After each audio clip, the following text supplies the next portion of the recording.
하루가 낮으로만 되어 있지를 않고 밤과 낮으로 되어 있죠. 이 밤과 낮으로 되어 있듯이 우리의 삶도 낮과 같이 좋은 때가 있고 밤과 같이 어려움을 당할 때도 있습니다. 그래서 전도서 7장 14절에 보면 형통한 날에는 기뻐하고, 형통한 날은 낮과 같은 날이에요. 형통한 날에는 기뻐하고 곤고한 날에는 되돌아보아라. 이 두 가지를 하나님이 병행하게 하사 사람이 그의 장래 일을 능히 헤아려 알지 못하게 하셨느니라. 여기 보면 두 가지 종류의 날이 있죠. 형통한 날이 있고 곤고한 날이 있다는 거예요. 그러니까 형통한 날, 이 좋은 날, 아주 대낮과 같은 날이 있는가 하면 아주 그냥 어두워져 있는 캄캄해진 것과 같은 그런 곤고한 날이 있다는 것이죠. 야고보서 5장 13절에는 보면 너희 중에 고난당하는 자가 있느냐? 그는 기도할 것이요 즐거워하는 자가 있느냐? 그는 찬송할지니라. 여기 고난받는 사람은 지금 어두운 깜깜한 밤을 맞이한 것과 같아요. 그리고 여기 즐거워하는 사람, 이 즐거워하는 사람은 아주 대낮을 맞이한 것과 같이 너무너무 좋은 일이 많아가지고 아주 행복하고 너무너무 기뻐하는 그런 때를 가리키는 것입니다. 여러분 중에는 낮만 있었으면 좋겠다, 그렇게 생각하는 사람들이 있을지 모르겠어요. 낮만 있어서 그것이 좋다고 하면 천국처럼 낮만 있고 밤이 없도록 하나님이 만드셨을 거예요. 그런데 천국과 이 세상은 차이가 너무 많습니다. 천국에는 하나님이 계시고 하나님을 찬양하면서 즐거워하는 사람들이 있습니다. 그러나 이 세상에는 하나님을 모시고 하나님을 찬양하며 즐거워하는 사람도 있습니다만은 그보다도 마귀의 종이 되어가지고 하나님을 대적하고 악을 행하는 사람들이 더 많아요. 그 마음이 지옥이 되어 있는 사람이 더 많은 것이 이 세상인 것입니다. 그러므로 누구든지 이 세상에서 살다가 보면 어두움이 찾아올 때가 많이 있는 것입니다. 성경에 보면요, 믿음의 사람들에게도 이 어둠이 찾아왔음을 알 수가 있어요. 성경에 보면 아브라함 때도 흉년이 있었고요, 이삭 때도 흉년이 있었어요.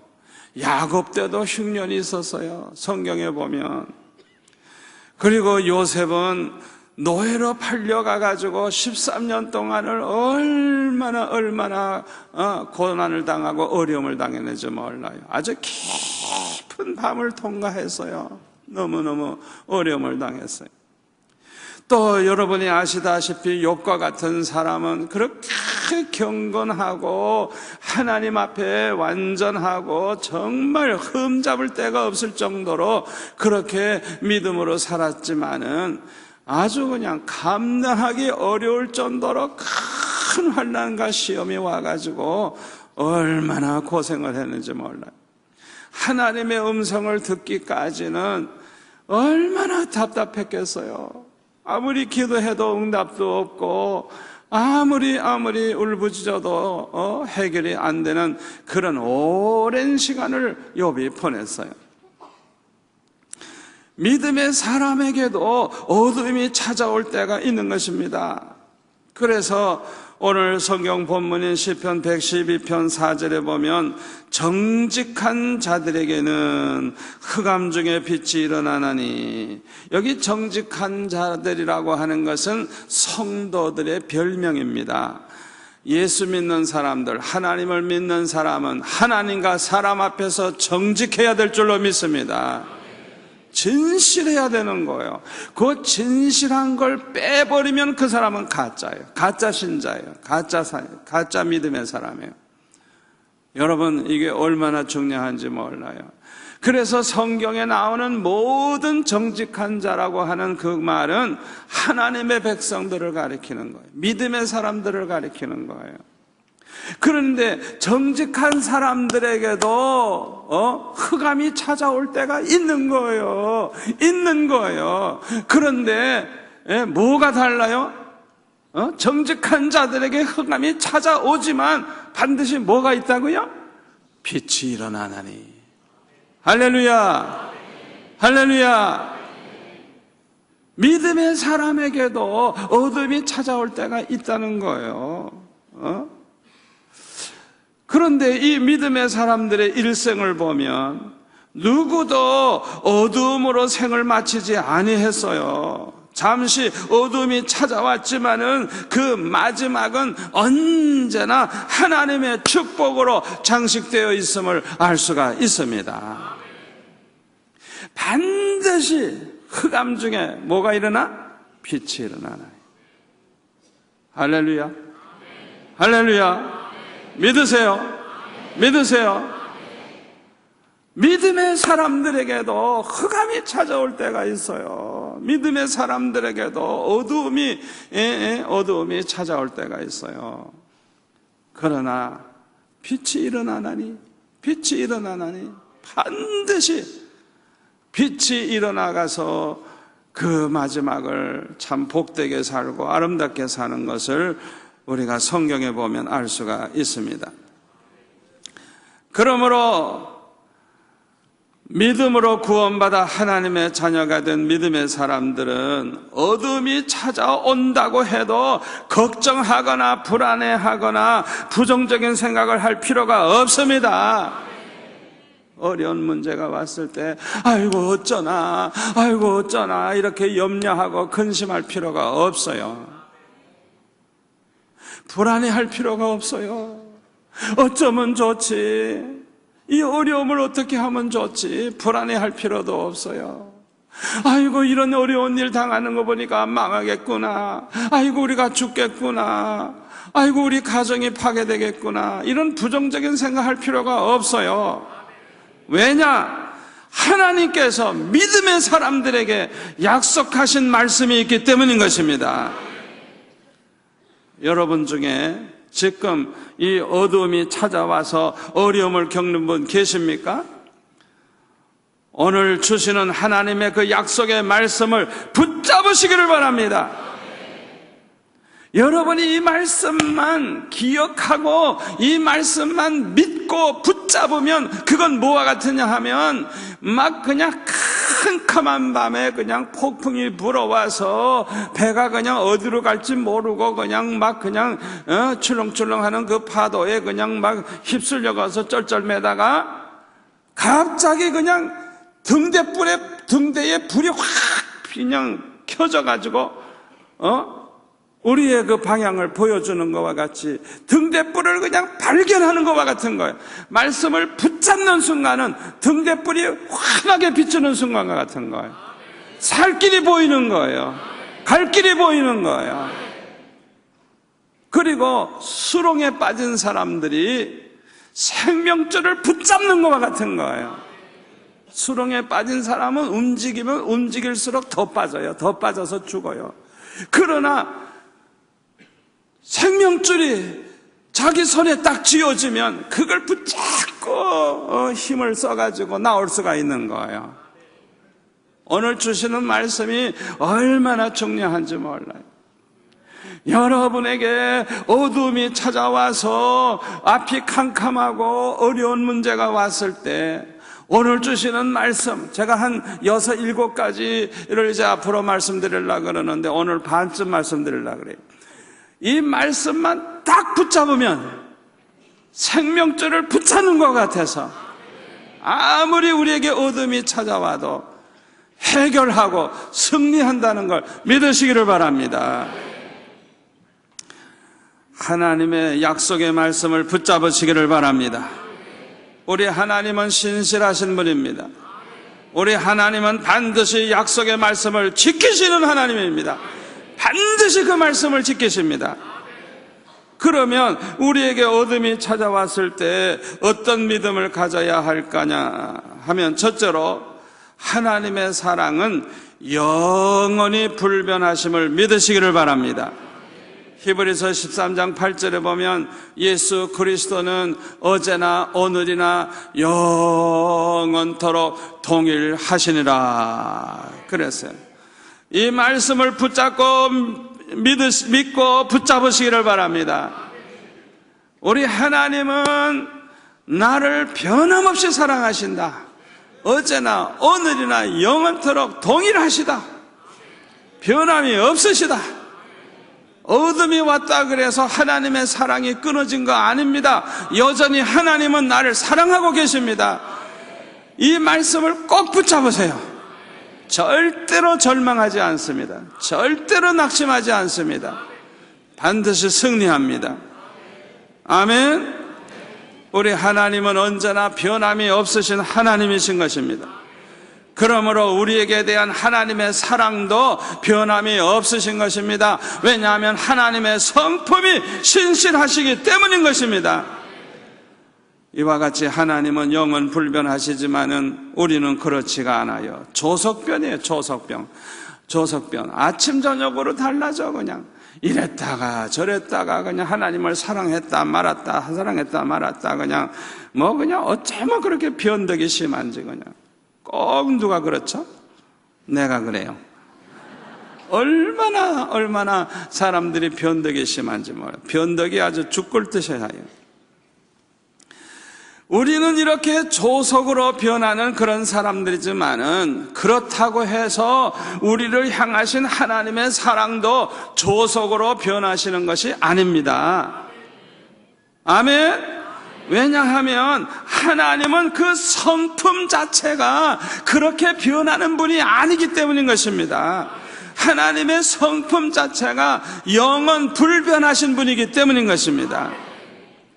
더군다나 우리 하나님은 전지하신 분, 무소부지하신 분, 모르는 게 없으신 그런 하나님이시기 때문에 아예 처음부터 우리의 과거와 현재와 미래를 다 알고 계셨습니다. 우리가 얼마나 연약한지도 알고 계셨고, 우리가 얼마나 죄를 범할지 그것도 알고 계셨고, 우리가 얼마나 부족한지 다 알고 계셨습니다. 그것을 다 아시면서도 우리를 택하시고 부르신 것입니다. 그것을 모르고 우리를 부르시고 택하셨다고 하면 후회하실 거예요. 아이고, 저럴 줄 알았으면 내가 괜히 택했지, 괜히 불렀지, 그렇게 후회하실 거예요. 그러나 하나님은 후회하지 않아요. 왜요? 처음부터 다 알고 계셨어요.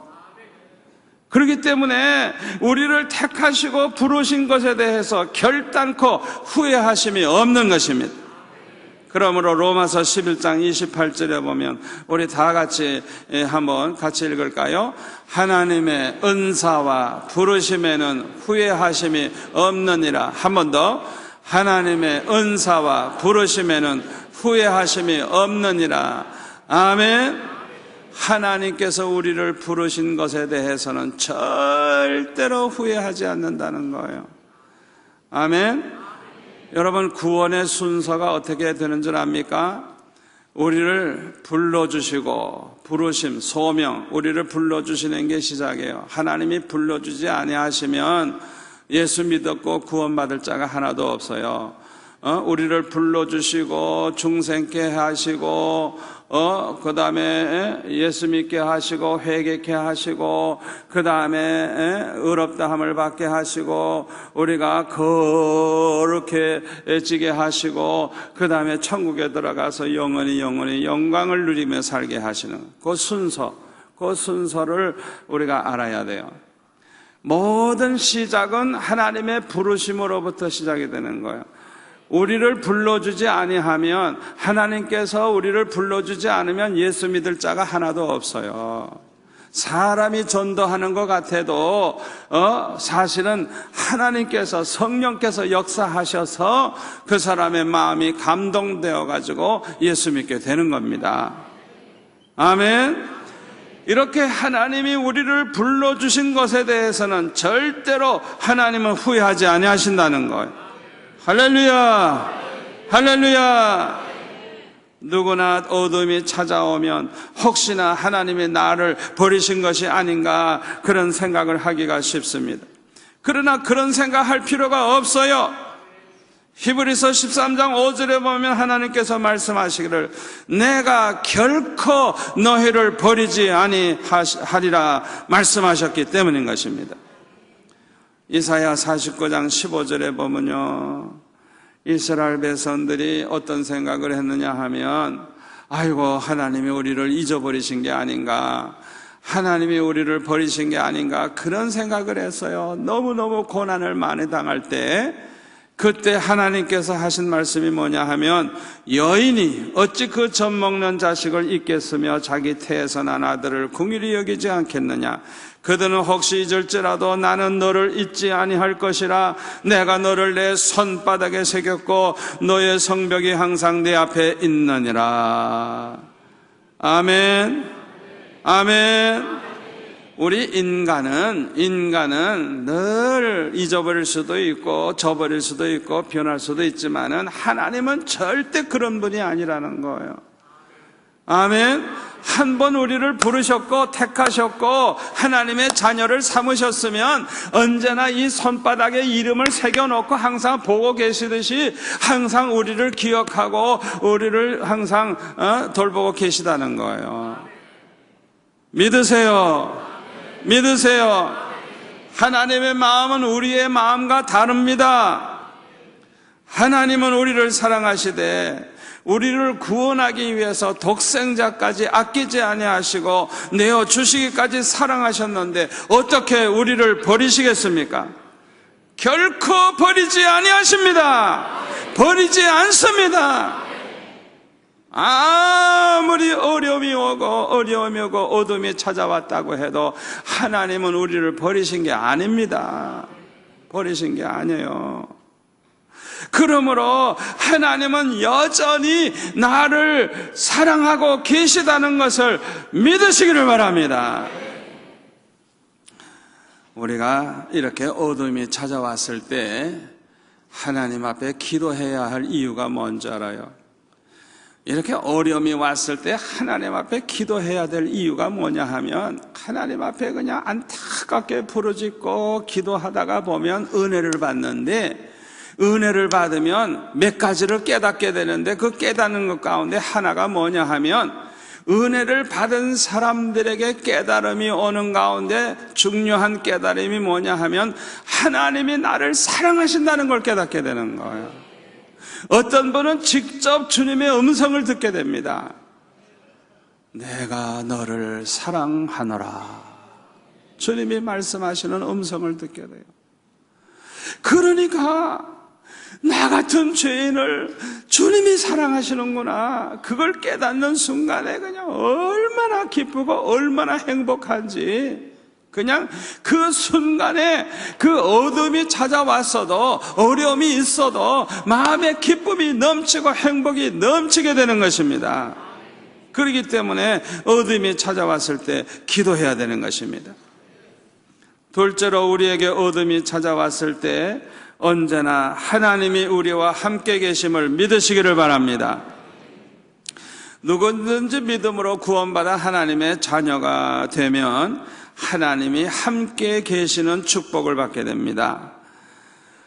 창세기 21장 22절에 보면 아브라함도 늘 하나님이 함께 해 주셨기 때문에 거기에 보면 그때의 아비멜렉과 그 군대 장관 비골이 아브라함에게 말하여 이르되 네가 무슨 일을 하든지 하나님이 너와 함께 계시도다. 아비멜렉과 그 군대 장관이 와서 하는 얘기예요. 하나님이 언제나 아브라함과 함께 계신다는 걸 아브라함만 아는 게 아니고 다른 사람들까지 다 아는 거예요. 하나님을 모르는 사람도 아는 거예요. 여러분 꼭 기억하시기를 바랍니다. 이삭도 그 축복을 받았어요. 창세기 26장 28절 그들이 이르되 여호와께서 너와 함께 계심을 우리가 분명히 보았으므로 우리의 사이 곧 우리와 너 사이에 맹세하여 너와 계약을 맺으리라 말하였노라. 아주 분명히 보았다는 거예요. 여호와께서 너와 함께 계심을 우리가 분명히 보았다고 그렇게 말을 하고 있어요. 또 창세기 28장 15절에 보면 하나님께서 야곱에게도 그 축복을 주셨어요. 내가 너와 함께 있어 내가 어디로 가든지 너를 지키며 너를 이끌어 이 땅으로 돌아오게 할지라 내가 내게 허락한 것을 다 이루기까지 너를 떠나지 아니하리라. 할렐루야. 이 야곱이 들은 하나님의 음성을 오늘 밤 여러분도 들으시기를 축원합니다. 축원합니다. 내가 너와 함께 있어 주겠다. 네가 어디로 가든지 너를 지켜주겠다. 내가 너를 떠나지 아니하리라. 주님의 이 음성을 들으시기를 축원합니다. 함께 해주시겠다고 약속을 하고 있어요. 그래서 창세기 31장 5절에 보면 이제 그 야곱이 그 부인들에게 얘기를 합니다. 내가 그대들의 아버지 안색을 본즉 내게 대하여 전과 같지 아니하도다. 그러할지라도 내 아버지의 하나님은 나와 함께 계셨느니라. 야곱이 자신 있게 얘기하고 있는 거예요. 예? 아무리 외삼촌 라반이 변덕을 부리고 그렇게 안색이 달라졌지만은 걱정할 필요가 없는 거예요. 왜? 하나님 아버지께서 나와 함께 계신다는 거. 예? 이 야곱과 같이 자신 있게 하나님이 나와 함께 계신다고 여러분들도 그렇게 말할 수 있기를 축원합니다. 또 창세기 31장 42절에 보면 우리 아버지의 하나님 아브라함의 하나님 곧 이삭의 경외하는 이가 나와 함께 계시지 아니하셨더라면 외삼촌께서 이제 나를 빈손으로 돌려보냈었으리다마는 하나님이 내 고난과 내 손의 수고를 보시고 어젯밤에 외삼촌을 책망하셨나이다. 외삼촌 라반이 아주 못된 사람이에요. 그런데 못된 짓을 할 수가 없어. 왜? 하나님이 야곱과 함께 계셨기 때문에. 하나님이 야곱과 함께 계시지 아니하셨더라면 외삼촌이 야곱을 빈손으로 보냈을 거라는 거예요. 예?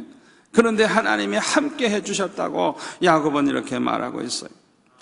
요셉도 하나님이 함께 하시는 복을 받았어요. 창세기 39장 2절 3절을 보면 여호와께서 요셉과 함께 하심으로 그가 형통한 자가 되어 그의 주인 애굽 사람의 집에 있으니 그의 주인이 여호와께서 그와 함께 하심을 보며 또 여호와께서 그의 범사에 형통하게 하심을 보았더라. 여러분에게서도 하나님이 늘 함께 하셔서 여러분과 함께 하셔서 여러분의 하는 모든 것이 형통하는 것이 모든 사람들에게 보여지는 그 축복을 받으시기를 축원합니다. 여러분 스스로 볼 때도 하나님이 언제나 나와 함께 계셔서 함께 해주시고 또 모든 것이 형통하는 걸 내 눈으로 볼 뿐만 아니라 주변의 사람들이 다 보고 알 수 있는 그런 축복을 받으시기를 축원합니다. 얼마나 감사해요. 얼마나 감사해요. 우리 교회 어느 권사님이 35년 전 제가 개척할 때 그때부터 나오신 분이 있어요. 그분이 그 전에 절 보면 늘 그런 말씀을 하셨어요. 권사님이 목사님이 우리 교회에서 제일 복을 많이 받았어요. 목사님이 제일 복을 많이 받았어요. 그래요. 왜 그래요? 내가 어떻게 복 받는 걸 봤거든. 할렐루야. 하나님이 나와 함께 계시고 나에게 복을 주시는 걸 보셨거든요. 그러니까 항상 말씀하시기를 우리 교회에서 목사님이 제일 복을 많이 받았어요. 늘 그렇게 말씀하시는 걸 제가 들었어요. 그런 말을 아무나 할 수 있는 게 아니에요. 왜? 그 권사님 눈으로 확실히 봤거든. 눈으로 봤거든. 하나님이 함께 하시는 걸 봤고 하나님이 어떻게 형통케 하시고 어떻게 축복하시는가를 봤기 때문에 자신 있게 그렇게 말씀한 거예요. 여러분들도 모두가 다 하나님이 함께 하시는 그 복을 받으시기를 축원합니다. 믿음의 사람은 누구나 하나님이 함께 계시는 축복을 받게 되는 것입니다. 그래서 고린도후서 13장 5절에 보면 이렇게 말씀하고 있습니다. 너희는 믿음 안에 있는가 너의 자신을 시험하고 너의 자신을 확증하라. 예수 그리스도께서 너희 안에 계신 줄을 너희가 스스로 알지 못하느냐? 그렇지 않으면 너희는 버림받은 자니라. 주님이 우리 안에 계셔서 언제나 우리와 함께 계시다는 걸 알지 못하느냐? 그걸 모른다고 하면 너는 버림을 받은 자니라. 그 말이에요. 여기서 버림을 받은 자는 믿음이 없는 사람을 가리킵니다. 믿음이 없는 사람은 하나님이 함께 계시지 않기 때문에 주님께서 자기 안에 계신 줄을 알 수가 없는 것입니다.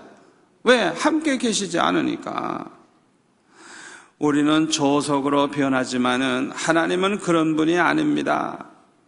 그래서 하나님은요, 우리 안에 계셨다가 떠나셨다, 기분 좋으면 와서 계셨다가 기분 나쁘면 삐져가지고 떠나고, 그런 하나님이 아니에요.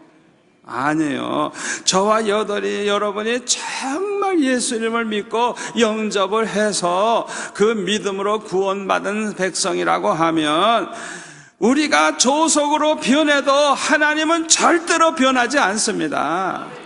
우리가 조속으로 변하는 대로 하나님도 똑같이 그렇게 변하시는 게 아니에요. 우리가 이랬다 저랬다 항상 변한다고 해서 하나님이 들어왔다 나갔다 바쁘게 그렇게 분주하게 하시는 분이 아니에요. 언제나 영원히 변함없이 우리와 함께 계신다는 걸 믿으시기를 바랍니다. 우리에게 믿음이 없다면 몰라도 우리에게 믿음이 있는 한 하나님은 결코 우리를 떠나지 아니하시는 것입니다. 그래서 히브리서 13장 5절에 보면 내가 결코 너희를 떠나지 아니할 것이라 말씀하고 있어요. 결코 너희를 떠나지 아니하리라. 하나님의 약속의 말씀입니다. 절대로 우리를 떠나지 아니하시겠다고 약속을 하셨어요. 요셉은 이 말씀을 믿었습니다. 요셉은 언제나 하나님이 함께 계심을 믿고 살았습니다. 그렇기 때문에 보디발의 아내가 아무도 없음을 이용해가지고 요셉을 유혹할 때 요셉은 창세기 39장 9절에 보면 이렇게 말합니다. 이 집에는 나보다 큰 이가 없으며 주인이 아무것도 내게 금하지 아니하였어도 금한 것은 당신뿐이니 당신은 그의 아내임이라.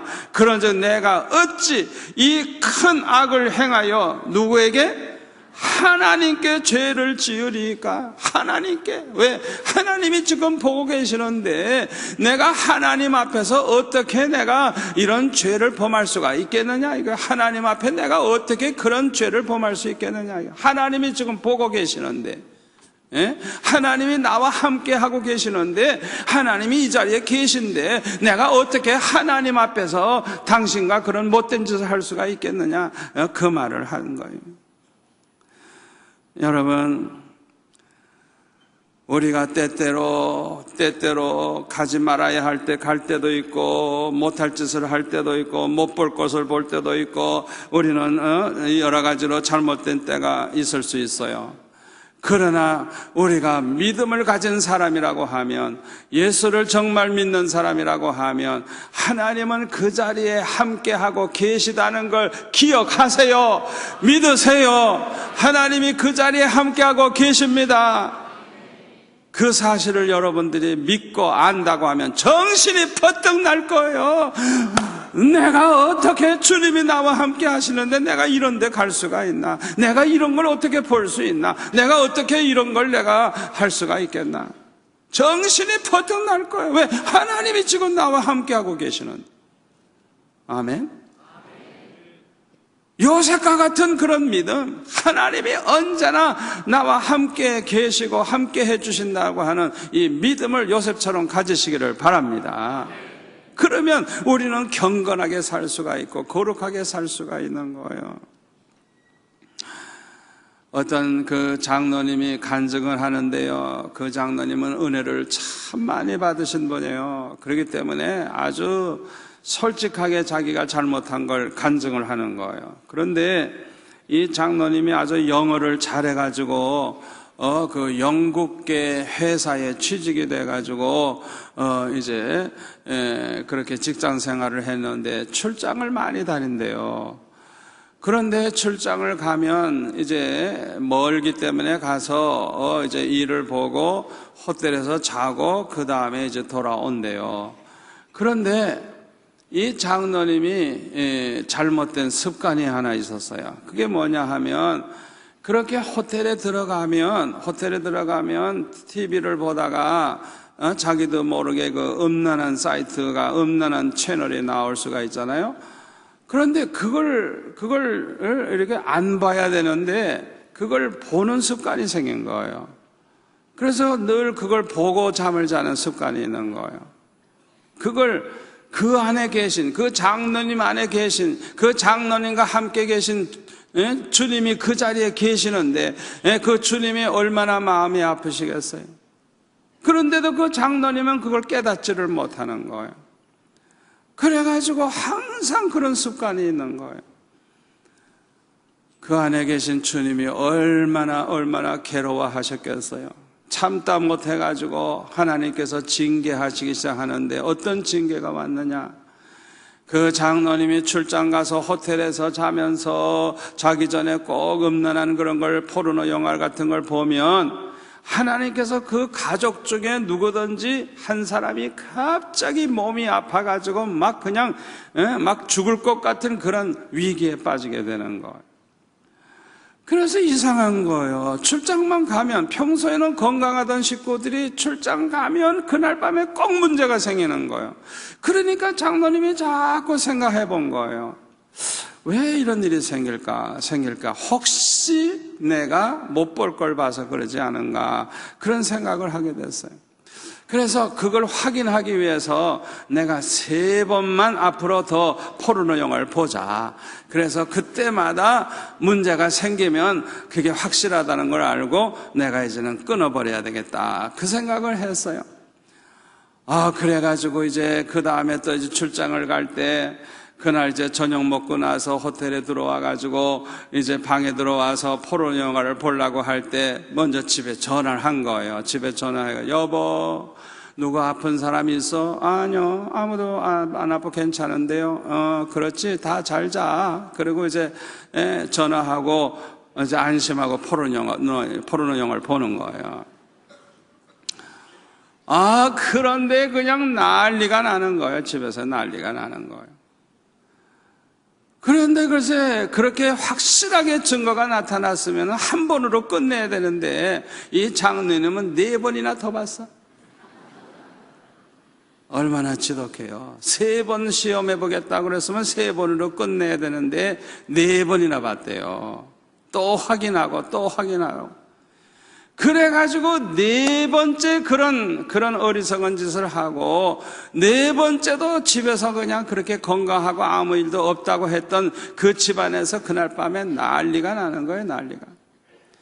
그래가지고 그날 밤에 그냥 호텔에서 그냥 하나님 앞에 그냥 회개하고 자기가 그냥 잘못했다고 하나님 앞에 회개하고 울부짖고 그러는데 성령께서 그때 말씀을 하시더래요. 네가 그런 걸 보고 있을 때 나는 통곡하고 있었노라.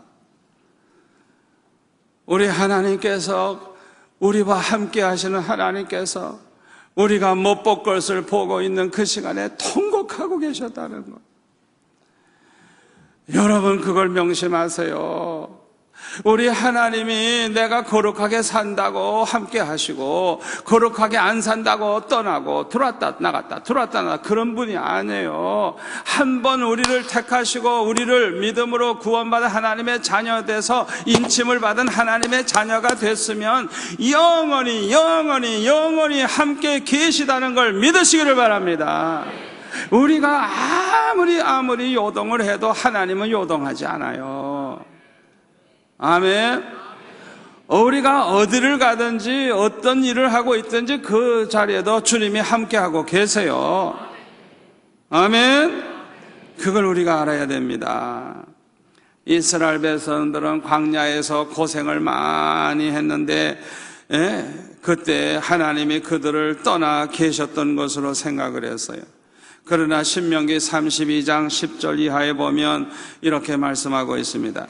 여호와께서 그를 황무지에서 짐승이 부르짖는 광야에서 만나시고 호위하시며 보호하시며 자기의 눈동자같이 지키셨도다. 마치 독수리가 자기의 보금자리를 어지럽게 하며 자기의 새끼 위에 너풀거리며 그의 날개를 펴서 새끼를 받으며 그의 날개 위에 그것을 엎는 것 같이 여호와께서 홀로 그를 인도하셨고 그와 함께한 다른 신이 없었도다. 아멘. 광야길을 걸어갈 때 그와 함께하는 사람이 여호와 하나님 외에는 아무도 사람이 같이 하는 사람이 없었다는 거예요. 하나님이 언제나 함께하시고 다른 신이 함께하는 게 아니라는 거예요.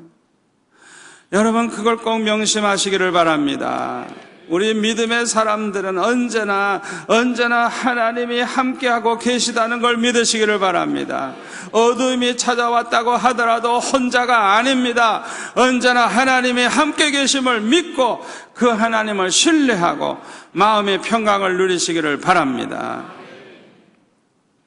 세 번째로 우리에게 어둠이 찾아왔을 때 모든 것이 합력하여 선을 이루게 될 줄을 믿으시기를 바랍니다. 로마서 8장 28절 말씀에 보면 우리가 알거니와 하나님을 사랑하는 자 곧 그의 뜻대로 부르심을 입은 자들에게는 뭐라고요?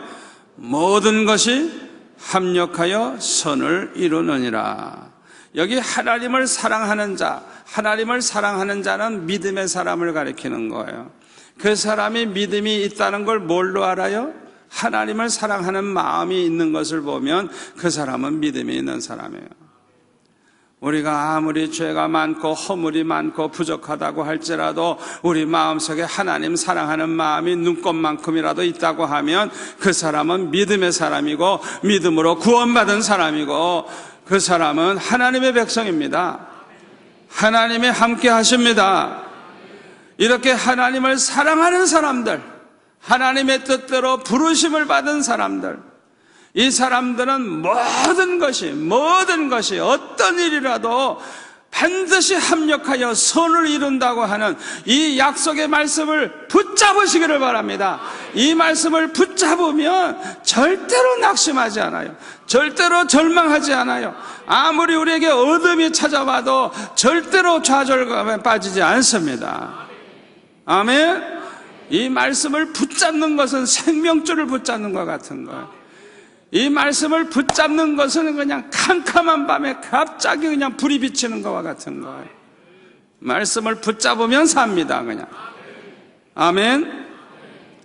요셉이 형들로부터 버림을 받고 노예가 돼서 애굽으로 팔려가서 보디발의 집에서 종살이를 할 때까지는 요셉에게 어두움이 머물러 있는 기간이었어요. 그러나 요셉은 이 기간을 믿음으로 잘 보냈어요. 하나님이 함께 하심으로 모든 것이 형통함을 그 어려움 속에서도 체험하면서 살았어요. 얼마나 멋지게 살았어요.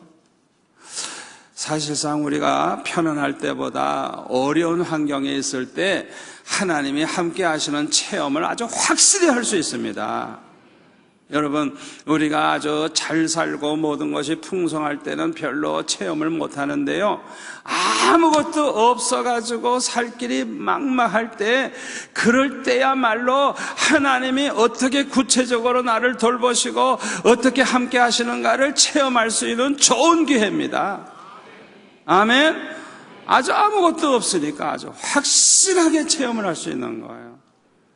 여러분 중에 어둠이 찾아와서 정말 아무것도 없는 그런 형편 가운데 있는 분이 계시다고 하면 사람 바라보고 의지하지 마세요. 하나님 바라보고 하나님이 나와 함께 계시면 하나님이 어떻게 형통케 하시는지 그걸 볼 수 있는 기회입니다. 그 어려움이 어떤 축복을 가져올지 그걸 이제 보게 될 수가 있는 거예요. 아멘.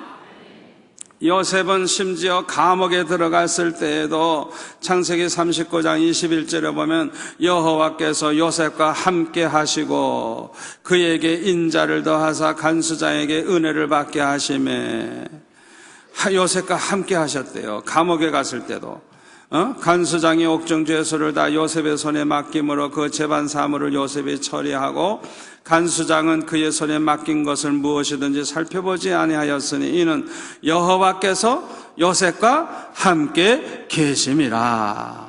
여호와께서 그를 범사에 형통하게 하셨더라. 간수장이 왜 안심하고 요셉에게 다 맡길 수가 있었느냐? 간수장의 눈으로 봐도 이 요셉은 하나님이 함께 계시는 사람이라는 걸 알 수 있었기 때문입니다. 보통 사람이 아니라는 걸 알아서요, 하나님이 함께 하시기 때문에 요셉이 하는 일은 뭐든지 형통하고 잘 된다는 걸 알았기 때문에 안심 푹 놓고 그냥 요셉에게 다 맡긴 거예요. 열쇠를 다 맡긴 거예요. 이게 얼마나 중요한 일입니까? 요셉의 그 열쇠를 다 맡기면 죄수들 마음대로 할 수 있잖아요. 얼마나 위험한 일이에요. 나쁜 사람에게 열쇠 맡겼다가 말이죠, 어떤 일이 생기려고요. 그런데 요셉은 하나님이 함께 하시는 사람이고 요셉이 하는 일은 뭐든지 잘 된다는 걸 알기 때문에 안심하고 맡긴 거예요. 이렇게 어둠이 찾아왔을 때 믿음을 지키면서 산 요셉은 항상 하나님이 함께 하심으로 형통하게 되는 복을 받았을 뿐만 아니라 모든 것이 합력하여 선을 이루는 축복을 받았습니다. 자, 어떻게 합력하여 선을 이뤘나 하나하나 살펴볼까요? 첫째로는요, 요셉은 이 감옥에 들어갔기 때문에 보디발의 아내의 유혹을 피할 수가 있었어요. 여러분, 그걸 알아야 됩니다. 마귀는 대적하지만 우리를 유혹하는 자가 있을 때는 피하는 게 이기는 겁니다. 여러분, 이 영적 전쟁도 이기는 방법을 잘 알아야 돼요. 이 마귀와 싸워서 이기는 방법은 대적하는 거예요. 그냥 정면 돌파하는 거예요. 그냥 사탄아 물러가라, 예수의 이름으로 명하노니 마귀야 물러가라, 귀신아 물러가라, 대적을 하는 거예요. 아멘. 우리 한번 같이 해볼까요? 나사렛 예수의 이름으로 명하노니 귀신아 물러가라, 마귀야 물러가라, 사탄아 물러가라, 사탄아 묶음을 받으라, 귀신아 물러가라, 귀신아 나가라. 아멘. 아주 정면 돌파하세요. 왜? 우리는 혼자가 아니고 우리 안에 누가 계세요? 하나님의 성령이 우리 안에 계시기 때문에 우리 힘으로는 못 이기나 우리 안에 계신 주의 영으로 말미암아 우리는 이길 수가 있는 거예요. 그래서 예수의 이름으로 우리는 대적할 수가 있어요. 당당하게 그냥. 우리 자신을 보면 약해서 할 수가 없어요. 우리 자신이 뭐 강해서 하는 게 아니고 예수님의 이름으로 대적하면 우리가 이길 수 있기 때문인 것입니다. 이렇게 마귀와 싸울 때 정면 돌파를 해야 돼요. 그런데 유혹하는 사람이 있을 때는 어떻게 해야 이긴다고요? 피해야 이기는 거예요. 여러분 꼭 명심하세요. 보디발의 아내가 유혹을 할 때 요셉이 그냥 뿌리치고 그 자리를 떠났죠. 왜? 요셉이 힘이 없어서가 아니에요. 이기는 방법이 그 길밖에 없기 때문에 그 자리를 피한 거예요. 여러분이 어느 장소를 가든지 그 장소에서 자꾸만 우리가 죄 짓게 되는 그런 장소를 보게 된다고 하면 그 장소를 피하는 게 이기는 길이지 그 장소에 그냥 있으면 안 되는 거예요. 아멘? 또 유혹하는 사람이 자꾸 거기에서 있는 장소라고 하면 그 사람이 있는 그 자리를 피하는 게 이기는 길이에요. 그걸 우리 젊은이들 특별히 기억하세요. 그러니까 나를 유혹하는 사람을 내가 그냥 유혹해도 버티면 된다 그런 생각하면 그거 큰일 나는 겁니다. 그거 큰일 나요. 그거 알아야 돼요.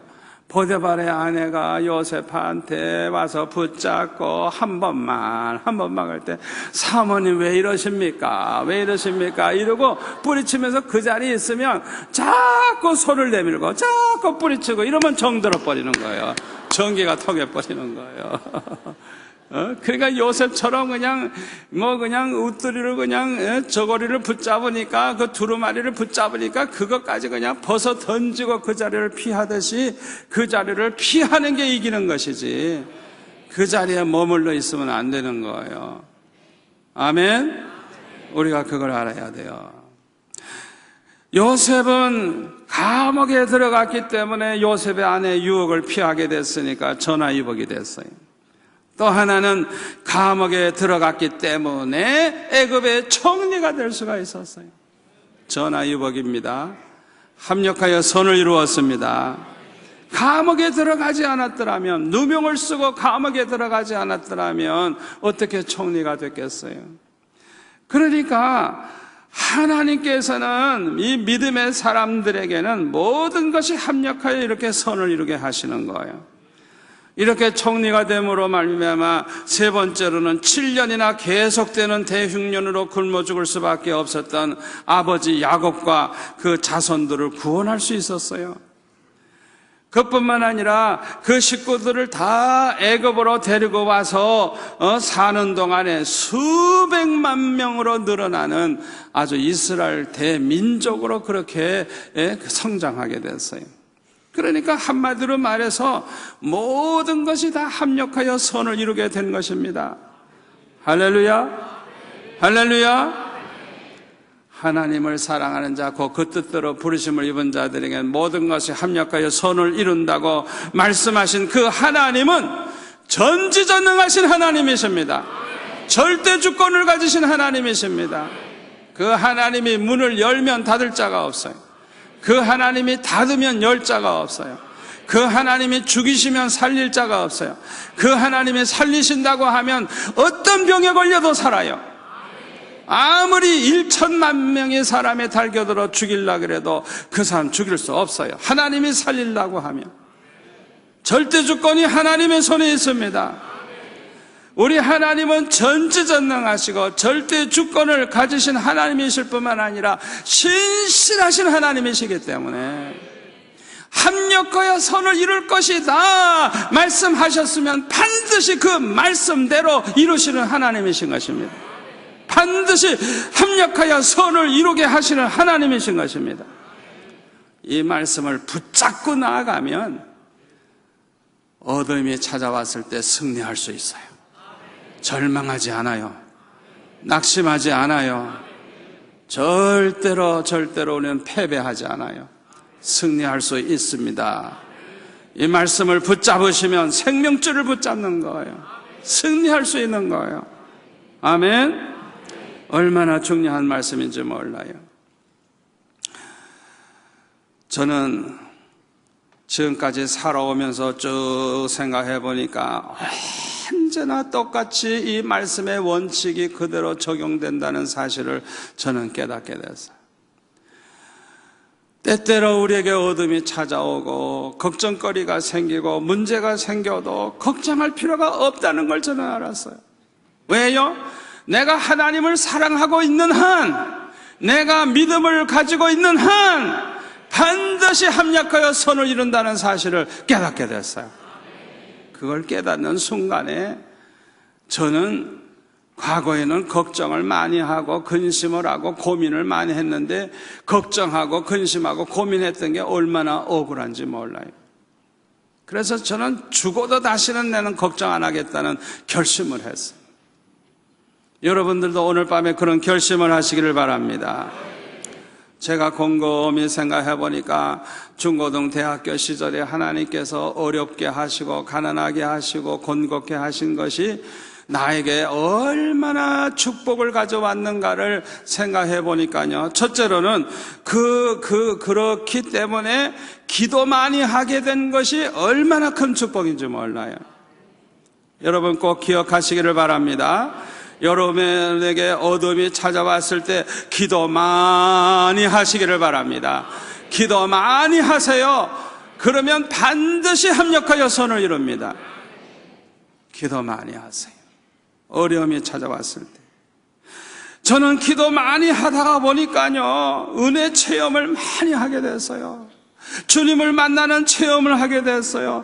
그래서 지나고 보니까 오히려 그 어려움을 당하는 동안에 내 믿음이 더욱 자라났다는 사실을 알게 됐어요. 아멘? 그러니까 합력하여 선을 이룬 것이죠. 여러분, 어려움을 당할 때 딴 방법을 찾지 마세요. 어려움을 당하면 무엇보다도 하나님 앞에 기도 많이 하세요. 기도 많이 하세요. 당장은 어떤 건 나타나는 것이 없다고 할지라도 조금만 지나보세요. 기도 생활 많이 하는 것 자체가 축복이고, 기도하다가 보면 경건해지고, 기도하다 보면 은혜 받는 게 많고, 체험을 많이 하게 되고, 간증거리가 많아지고, 이 체험적인 믿음이 생겨가지고, 믿음이 보통 믿음이 아니에요. 얼마나 풍성한 믿음의 사람이 되는지 몰라요. 아멘? 이게 축복이었어요. 그 다음에 두 번째로 어떤 축복을 받았느냐 하면 헛된 시간을 보내지 않게 됐어요. 여러분, 이 중고등 대학 시절에 헛된 시간 보내기가 얼마나 쉽습니까? 헛된 짓 하면서 보내다가 보면 죄를 많이 범하게 되죠. 그래서 이 대학생 시절에 헛된 시간을 많이 보낸 친구들을 보면요, 얼마나 후회를 하는지 몰라요. 그때 내가 왜 그렇게 쓸데없는 짓을 했는지 모르겠다고 그러면서 후회를 하는데요. 특별히 그 대학교 4년 동안 보낼 때 그냥 헛된 짓 많이 하던 친구들 보면요, 뒤늦게 신학교 가가지고 목사님이 됐는데요, 얼마나 목회가 안 되고 힘드는지 너무너무 후회하는 거예요. 그리고 저를 보고 부러워하는 거예요. 저는 너무너무 어려움을 많이 겪었기 때문에 저는 기도 없이는 살 수가 없었어요. 하루도 기도하지 않고는 못 사는 거예요. 그러니까 하나님 앞에 늘 규칙적으로 기도할 뿐만 아니라 때로는 철학기도 하고, 때로는 금식기도 하고, 때로는 그냥 산에 가서 기도하고, 하여튼 그냥 그 어려움 당할 때 기도 없이는 살 수 없다는 걸 알고 기도하다가 보니까 자연히 헛된 짓 할 시간을 우리가 갖지 않게 된 거예요. 그게 얼마나 축복인지 몰라요. 또 어떤 축복을 받았느냐 하면 이 시련을 통해서 웬만한 어려움은 쉽게 이길 수 있게 된 거예요. 다시 말하면 이 점점 더 어렵고 어려움을 당하면서 그걸 극복하고 하다 보니까 나중엔 내 자신이 그냥 그만큼 인내심도 강하고 그만큼 강한 믿음의 사람이 되니까 웬만한 어려운 문제는 문제도 되지도 않는 거예요. 할렐루야? 할렐루야? 마치 처음에 역도하는 사람이 가벼운 걸 들기 시작하다가 나중에는 조금 무게를 좀 늘리고 하다가 나중에는 두 배 되는 걸 듣고, 나중에는 3배 되는 걸 들고, 나중에는 4배, 5배, 나중에는 10배 되는 것을 들기 시작하는 것 같지. 그렇게 해서 그렇게 한 10배나 무거운 걸 버썩버썩 들을 수 있는 그런 역도 선수들. 뭐 1kg, 5kg 이런 거는 그냥 가지고 놀아. 우리는 그거 들어도 쩔쩔매는데 그 역도 선수들은 가지고 놀아. 똑같아요. 알고 보니까 하나님께서 그 엄청난 시련을 통해서 나를 강건하게 하시고 강하게 하시고, 그래서 웬만한 어려움은 그냥 문제가 되지도 않고 그걸 잘 처리할 수 있는 그런 축복을 주셨어요. 아멘. 그리고 마지막으로는 어떤 축복을 더 받게 되느냐 하면, 목회를 할 때에 그 모든 것이 얼마나 도움이 되는지 몰라요. 목회를 할 때. 그래서 목회의 축복을 받게 된 거예요. 할렐루야. 할렐루야. 하나님께서는요, 계획이 있으셔가지고 저를 그렇게 연단하시고 시련을 겪게 하신 거예요. 알고 보니까. 그래서 졸업식 날 졸업을 하고 교회 와서 기도할 때, 아버지, 나는 왜 이렇게 대학 4년을 보내야 됩니까? 공부도 제대로 못하고 밤낮 애들 가액 공부시키고 그 다음에 이렇게 내 공부하고 가액 공부 입시생들 가리키고 그 다음에는 이제 교회에 봉사하고, 이렇게 해서 그냥 3가지 일을 그냥 얼마나 많이 맡아서 하는지 정신이 없는 거예요. 그러니까 아주 빈틈이 없는 거예요. 나에게는 그냥 아주 완전히 24시간을 하루에 5시간도 못되게 잠자는 거 빼놓고는 그냥 완전히 하나님이 내 시간을 다 뺏어버렸어요. 그래서 4년 동안을 그렇게 보내고 나니까, 아버지 하나님, 나를 왜 이렇게 4년을 보내게 하셨습니까? 그걸 이제 하나님 앞에 물을 때 주님이 하신 말씀이 뭐냐 하면, 내가 너를 그렇게 묶어놓지 않으면 네가 주의 종이 될 것 같으냐 그러시더라고요. 주의 종을 만들기 위해서 하나님이 그렇게 시간을 다 그렇게 뺏으셔가지고 그냥 헛된 짓 하지 못하도록, 쓸데없는 세월 보내지 않도록 하나님이 나를 거룩하게 경건하게 살도록 만들기 위해서 하나님이 그렇게 가장 중요한 그 젊은 시절을 깨끗하게 보낼 수 있도록 하나님이 그렇게 하셨다는 거예요. 할렐루야. 할렐루야. 여러분에게 어둠이 찾아와서 어려움을 겪고 있으신 분들, 오늘 주시는 이 말씀을 딱 붙잡으세요. 오늘의 이 어려움이 나에게 합력하여 선을 이룰 것이다. 이 어려움을 통해서 내가 받을 복이 크다. 이 믿음을 가지시기를 바랍니다. 하나님의 약속의 말씀을 붙잡으시기를 바랍니다. 의심하지 마세요. 이 말씀을 붙잡으세요. 그러면 생명줄을 붙잡은 것입니다. 어두움 가운데서 빛을 보게 된 것입니다. 얼마나 중요한지 몰라요. 여러분들이 어려움 당할 때 오늘 주신 이 말씀을 언제나 기억하고 언제나 이 말씀으로 승리하시기를 축원합니다. 축원합니다.